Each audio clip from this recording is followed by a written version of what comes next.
You're listening to the My Simplified Life podcast, and this is episode number 26.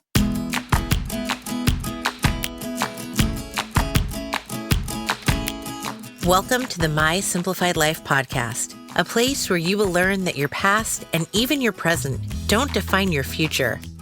Regardless of what stage of life you're in, I want you to feel inspired and encouraged to pursue your dreams, simplify your life, and start taking action today.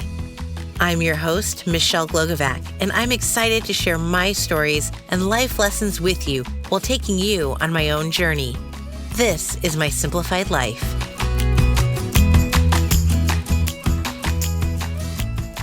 Hey guys, welcome back to another episode. I'm your host, Michelle Glogovac. Today, I am so thrilled to introduce you to the incredible Jena Viviano.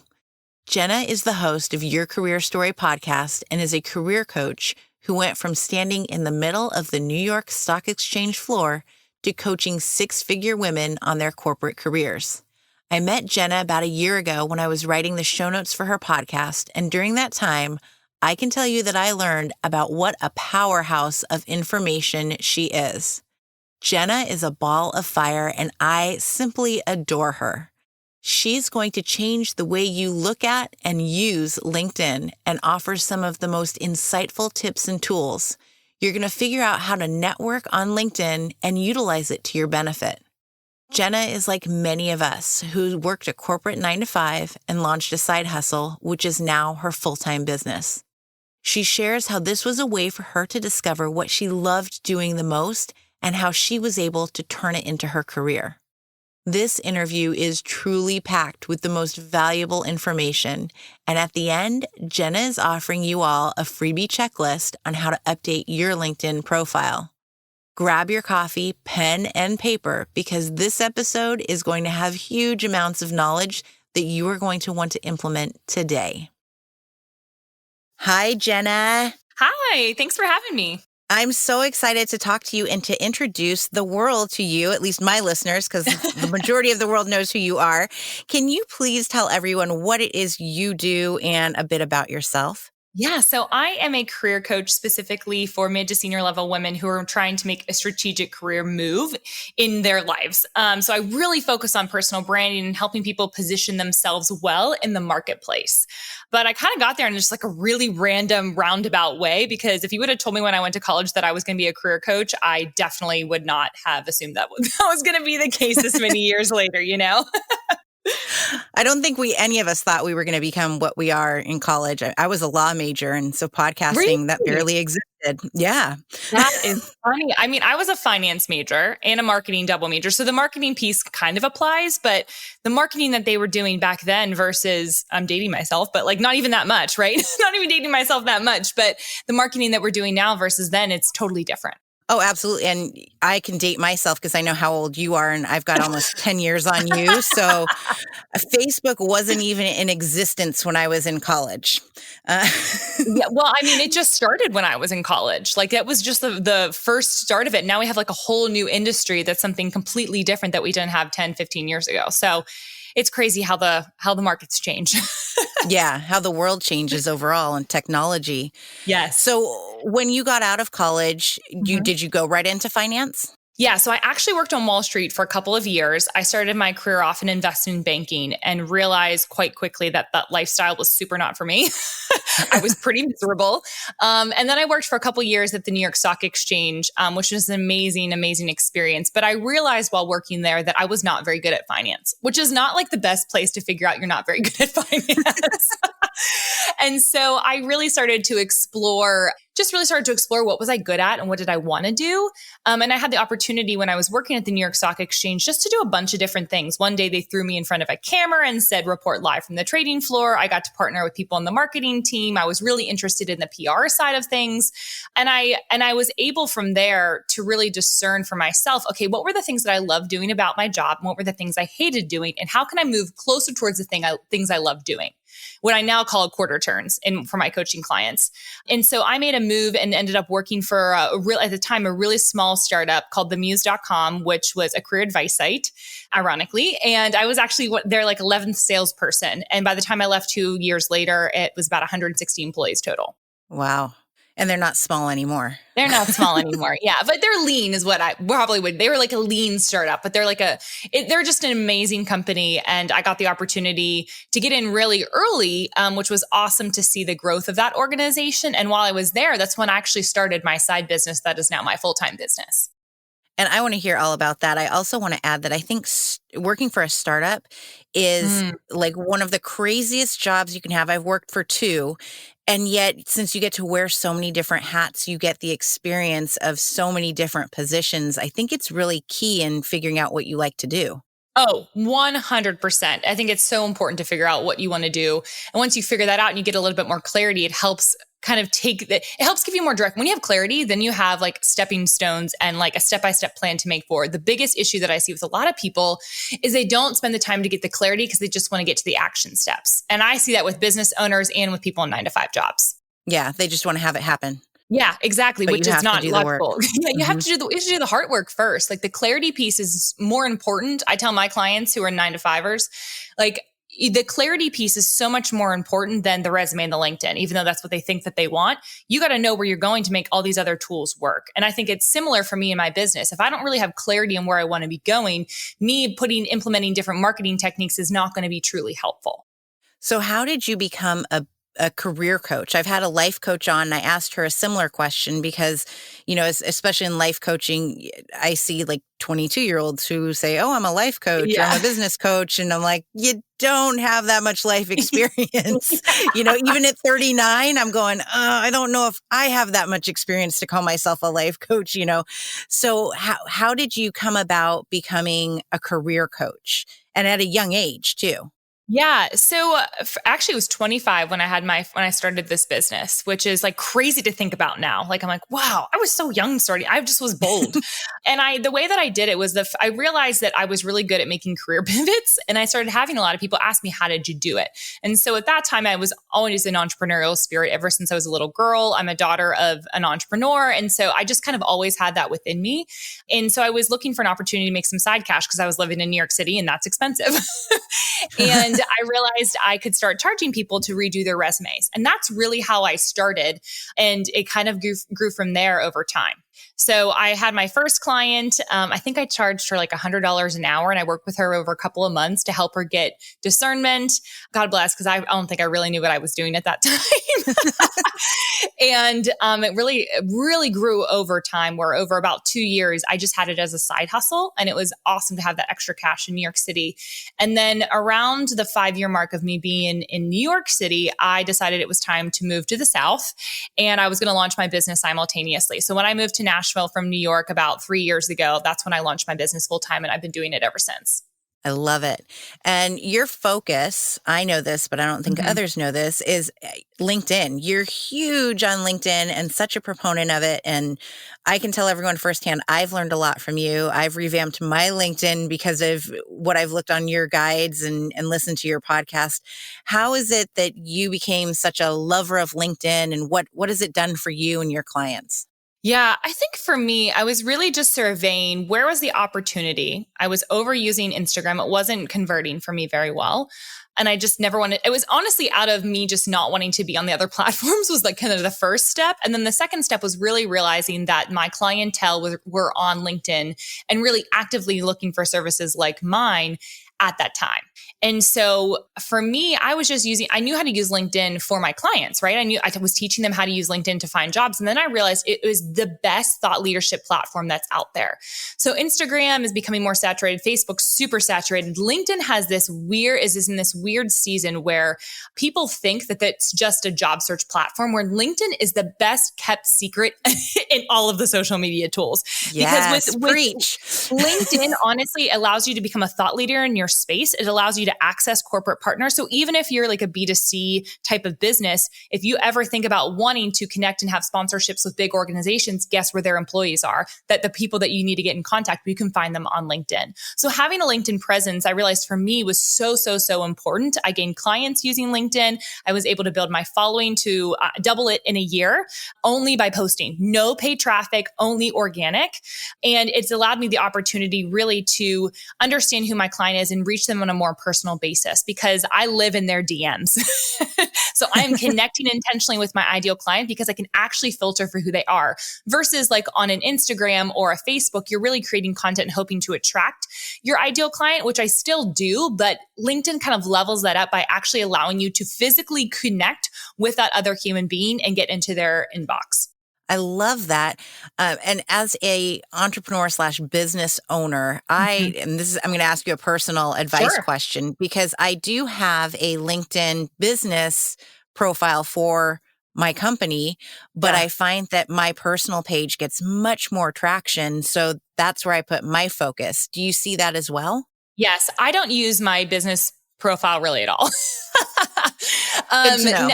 I use only my personal. Now, the only difference with LinkedIn that makes it a little bit more difficult is you can't drive ads to should you choose to have ads in the future, you cannot like drive ads to your personal profile. So in the future, now I will say LinkedIn ads are highly expensive and you don't really need them right now. If you're a business owner, you can just be utilizing the organic reach that the platform affords. It's so much easier to go viral on LinkedIn than any other platform as well. But I find that the personal profile works a lot better because at the end of the day, especially if you're a service-based company, they are hiring you and your brand, right? And so the personal profile I think really helps. I love that. And can you share how, so you already told us, how a B2C works and, how you're connecting with people. What is it that an entrepreneur, someone who's just starting their business should know that they should be doing on LinkedIn versus what they're doing on Facebook or Instagram? How does it work for them if they're not just getting into DMs and whatnot? What should they be posting? Yeah, I think the biggest thing is I think all of us need to decide for our each individual businesses and our ideal clients, where are our ideal clients? Are they living on LinkedIn? Are they living on Instagram? Are they living on Facebook? I don't think every single person should be on LinkedIn, only if it's relevant for your ideal clients. Are they living there? Are they hanging out there? If they are, then my recommendation is to come up with a consistent content plan that you are posting. Typically text posts actually do the best, posting maybe once a day to start with. That feels overwhelming. If that feels overwhelming, do once a week. I've gone up to now, I do 3 times a day, 5 days a week, which is a lot of posting. But I will say that I use a tool called Buffer, and Buffer allows me to pre-schedule that out. So I have everything basically buffered out until May right now. So all of my posts are already scheduled to go out and go live. And it's a great way to build your email list. One of the easiest ways to build your email list is to create a post that leads people to comment on your post, which allows for a higher engagement on LinkedIn. LinkedIn's favorable to that. So when people are commenting on it, it circulates to more people. And then you have the opportunity to get them on your mailing list by sending them the link to whatever it is that you have to offer your freebie. So that's actually how I've grown my email list too in the past year, is utilizing LinkedIn posting. Oh, I love it. I'm getting so much out of you. I'm going to take my own notes for my personal use, not just for show notes. I'm going to have to take notes. Yeah. And what I think people don't realize about LinkedIn too, just to kind of close that out in terms of the content, when you post onto LinkedIn, your followers and connections see it. But then if they comment on it or like it or whatever, have some sort of engagement with it, that then gets shown up on their followers' feeds. So the exponential traction that you have from one post is so much higher than other platforms. Yes, I love that. And can you plug a reminder to people that LinkedIn is not like Facebook? We don't want to see politics. Yes, no, please don't. Not personal opinions. The things that do really well from a content perspective are anytime that you have some kind of call to action. So for me, I'm very heavy on the, hey, I'll give you a freebie type of situation. The other thing that's really popular is if it's a storytelling with like a teaching moment. So not storytelling like, here's what I ate today for lunch if it's not relevant, right? And then the last thing would be community building. So anything that allows people to connect with one another. Those are the 3 types of posts that I feel do really, really well on LinkedIn. And actually, I'm going to give you a 4th one. It's ones where I call them quick tips. So I do quick tips for like once a week. And that actually has a really high traction because people are intrigued by what your quick tip is in your sphere of influence. And when you do a quick tip, are you doing a video with it or are you just posting words? Posting words. That's the other beautiful thing about LinkedIn, because Instagram overwhelmed me. I'm like, my grid's not perfect. I have to get photographer all the time. Pressure, It's just so much pressure, right? And For me, with the service that I offer, it just doesn't work as well. Like the conversion is not high for me on Instagram. For other people, it makes sense. But with a service like what I offer, it's a little bit harder to leverage that for my 9-to-5ers. And I realized that all of my females that were in my like elite program, none of them were really active on Instagram. They barely ever posted any pictures. So I felt free to like avoid that. But LinkedIn is more favorable to text posts versus photos. However, I will say that they are leaning from things that I've been reading lately, that if you do native video, like videos that you don't have to click away from within the LinkedIn platform, those actually perform really, really well. Interesting. I just had Patricia Kalikani on who talked about video. She's an Emmy Award winning filmmaker, and she is teaching others how to integrate video on their websites. But that's a great tool to use for LinkedIn, especially if it's increasing your engagement and your visibility as well. Yeah, I love this. Video is really they are again being more favorable to folks that produce videos that live organically natively on the platform. That's amazing. Now, how I have a LinkedIn profile, but it's not a paid, premium or whatever it is. How do you go about connecting with the people? Because you can't always do in-mail. Yeah. How do you connect with people that really aren't in your network, but you want them to be in your network, but there's not a way to actually physically send them a DM on LinkedIn? Sure. So unless I'm misunderstanding, but whenever you connect with somebody, you can actually send them a quick note in it. So it's not like when you're connecting with them, you can give them context as to why you're reaching out without having a premium subscription. If you're trying to have a really long message to somebody, which I don't recommend coming out the gate with anyways, that's when you need a premium subscription to do the in-mail. But when you're just finding someone, so for instance, you can reach out to, let's say you want to reach out to somebody that does sponsorships at a big company, right? You find that person on LinkedIn, you can literally reach out to them and say, hey, I wanted to connect with you. I stumbled across your profile while researching XYZ company that you're a part of, hoping to have you be a part of my network. Once they accept that, then you actually are in their DMs and you can actually DM them free of charge. So I would always recommend that if you're connecting with folks, you can always send a really quick note. That's part of the basic plan. So that answers a great question of mine, because in comparing it to something like Facebook, where you don't really want to be friends with everyone, and yet people will send, DMs and it goes to your other folder. And that's what I'm saying. You can't just DM someone on LinkedIn unless you're connected in certain cases. So you recommend connecting with these people and sending the quick note versus, Facebook, I don't want to friend you, just because I want to talk to you. Right. Yeah, no, you can do both of those things. And I actually think that people who write notes in their connection requests have a higher return on somebody actually accepting their request. Yes. And I would also say once they accept your request, don't just try to sell them on something. Yes, please don't do that. I've had so many people do that. I'm like, this is the worst way to use LinkedIn. I would never do that. My other favorites are when they don't pay attention to your headline. And podcast, I get pitchers and producers who are trying to pitch their services to me. Yeah, you're just like, do you not understand what I do? I do what you do. Yeah, it's like very odd. People are not paying attention. I think the biggest thing with all of that is I have DMs of people that reach out. I think the people that are most successful in getting me to stop and listen and pay attention is if they're very customized.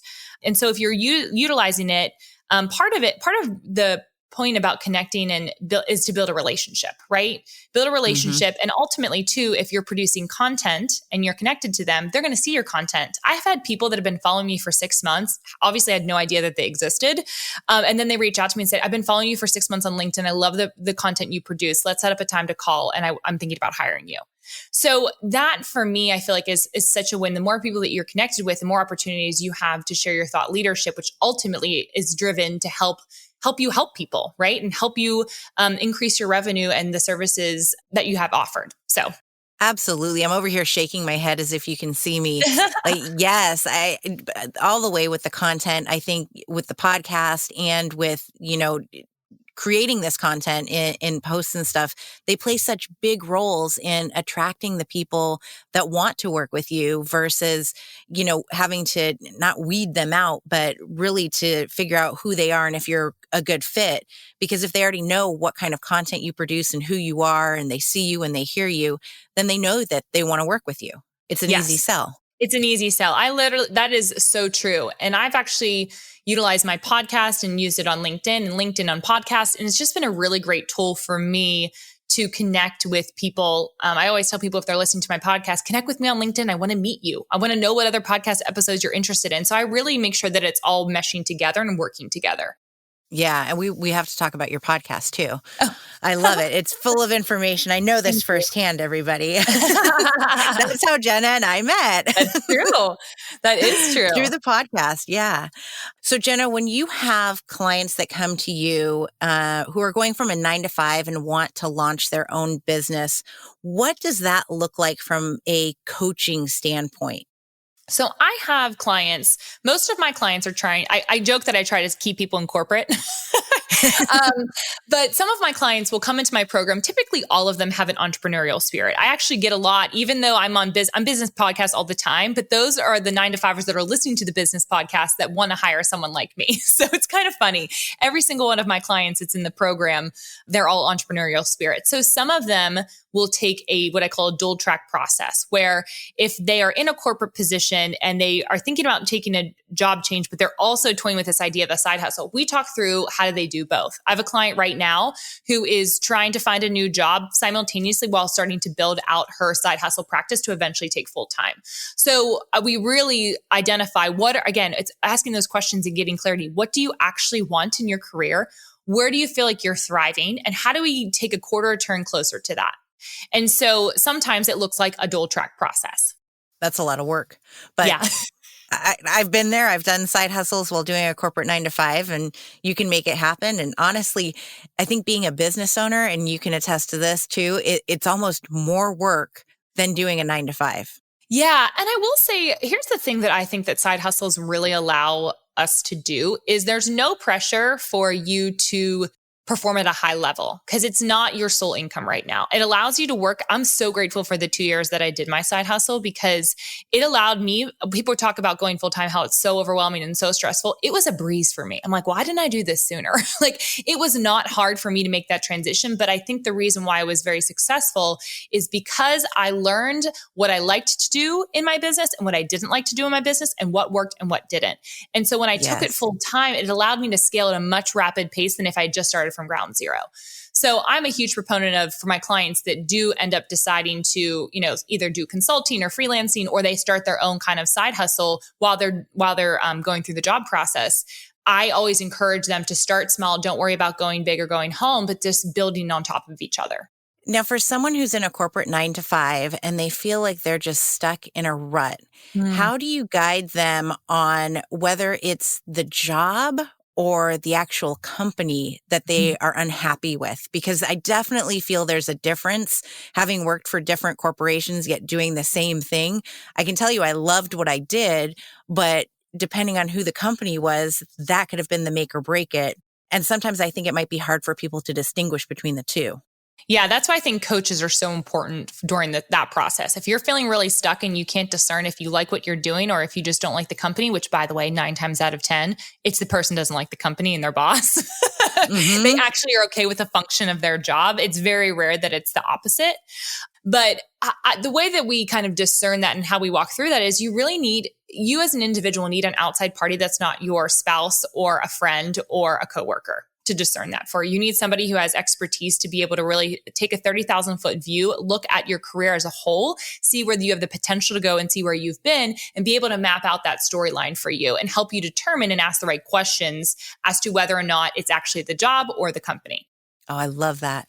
A 30,000 foot view. I love that, especially coming from the aviation side. Yeah. And I just think it's so important. Like I need it in my business. I need it in my life. There is no shame in that. I think that what people don't realize is clarity is one of the best returns on investment you can get. I know that's going to be one of the quotes. Yeah. Clarity is the best return on investment you can get. It's not necessarily about, I tell the women, you'll get women who go into my program are 6-figure earners. They're middle to senior level folks. And, the question is, because they're a little bit more cautious, like what's a return on investment? I said, well, you're going to get it back in the negotiating of your salary, what you pay for this program.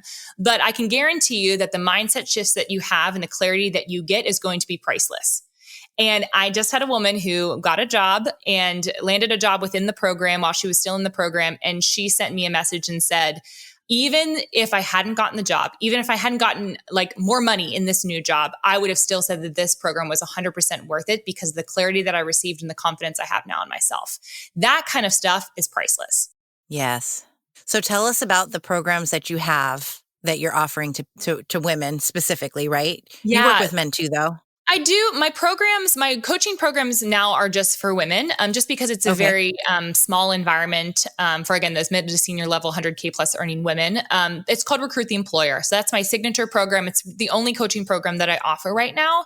And it's really, the idea is to shepherd people through kind of nuts to bolts where they are in their career and moving them forward. So I take a personal branding approach to the entire process. So on day one, I am thinking through the questions of, why should we hire you? Or tell me about yourself. And so you go through getting clarity, finding the job, marketing to the job, and landing the job. So we do their resume, we do their LinkedIn, we do their cover letter. We get all of those pieces in place so that they feel confident going in and negotiating thousands more. So that's the main signature program. And then the other one with relationship to LinkedIn that you had talked about is called LinkedIn by lunch. And the idea is to get your LinkedIn done by lunchtime. So in 3 hours or less, we have a course that walks you through step by step how to build out your profile so that you attract the right types of clients or hiring managers if you're a 9-to-5er. And then also that you have the capability of promoting as well if you're an entrepreneur, teaching you how to write content well. And then you have some courses on LinkedIn itself, right? I do. So if you have LinkedIn Premium, which is again the upgrade to LinkedIn, you have what's access to what's called LinkedIn Learning. And I actually have 3 going on 4 courses. They're about to launch the 4th one live next month that are on there as well. So one of the most popular ones is how to deal with a micromanager, which I think is relevant to all industries. Yes, I have been there multiple times. Yes. So those are actually free if you have the upgrade to LinkedIn Premium. Oh, I love it. And then let's talk about your podcast, your career story. Yes. So the podcast is called Your Career Story, and we meet every Wednesday where we're talking about different things related to your career and how to go about the job search process and to think about yourself in your career.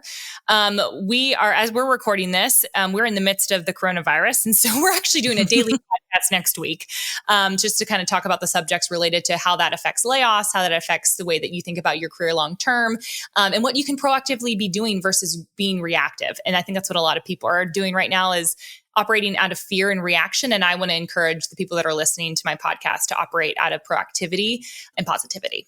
Oh, I love that. I'm doing the same. I did an episode this week about working from home with your spouse and your kids because it was something that I was going to launch it anyway. And then I'm like, oh, I need to hurry up and get this episode out because we've been doing this for 5 years. We know we've got it down.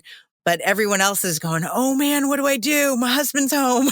Yeah, it's been, I forget that because I'm used to working from home as well. Now, I will say I have 3 people in my 1-bedroom apartment now, my sister and my fiance. And so we're a little crammed today, but I'm used to the work from home life. So I consider that a blessing considering a lot of people are not used to it. And really, especially if you have kids, man, that is hard to juggle. We were talking about that in the Recruit the Employer program. We had our group call last night and some of the women have kids. And it's been interesting to see how they're balancing it. It's definitely different. And, I've been doing this now. We let our nanny go 2 years ago when I decided to launch my business. And so I've been a working stay-at-home mom with 2 little ones. And luckily, they're now at that point where they're old enough to entertain themselves and they understand what a Zoom call is or what a podcast interview is. But it's definitely different. And I think that one of the big things is that we don't need to apologize for having them, being someone who's always worked from home, but I've had calls and, the other person doesn't have children running around. And I would find myself saying, oh, I'm sorry, I'm a mom. Like I shouldn't apologize to begin with, but now especially no one has to apologize. And I hope that this is the new norm that people understand. You can work from home. You can have kids, you can have a spouse, you can have a dog. Everybody can be under one roof and you can still function. And I actually get more done than if I went to an office. Yeah, I think we're going to be entering in a new way of work, honestly, because more companies have had to figure out how to do this. Their business continuity plans have to be in place in order to be able to survive through this. And so I think you're going to see so many more companies are open to work from home options just because they're going to have it available now.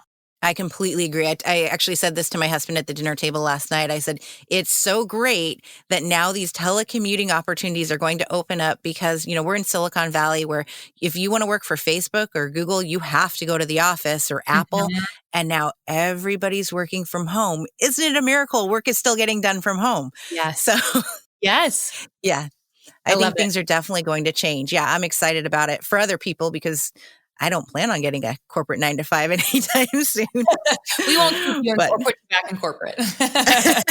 yeah, I might just have you coach me back in, but we'll see. I like this so far.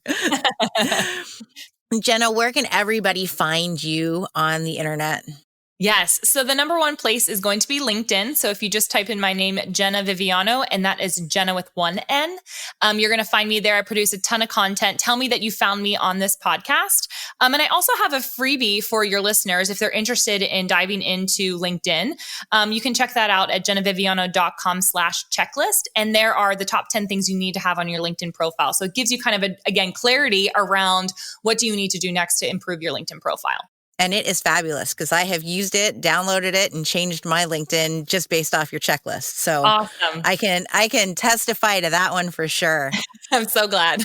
And we'll have all of the notes in the show notes on the website and whatnot, so everybody can find you. And I thank you so much for being on, Jena. I know you are very busy, and coronavirus has really taken up some of our precious time. So I really appreciate has. that you were on the show. Well, thank you so much for having me, and I look forward to seeing all of y'all on LinkedIn. Thank you all so much for joining Jena and I today. I can tell you that I'm certainly walking away from this episode wanting to up my LinkedIn game even more than before, and I'm vowing to myself to show up with useful content. When you're over there connecting with Jena, go ahead and connect with me also on LinkedIn because I'd love to build our networks together just as we're building our futures together. Until next time, my friends, stay healthy and stay safe.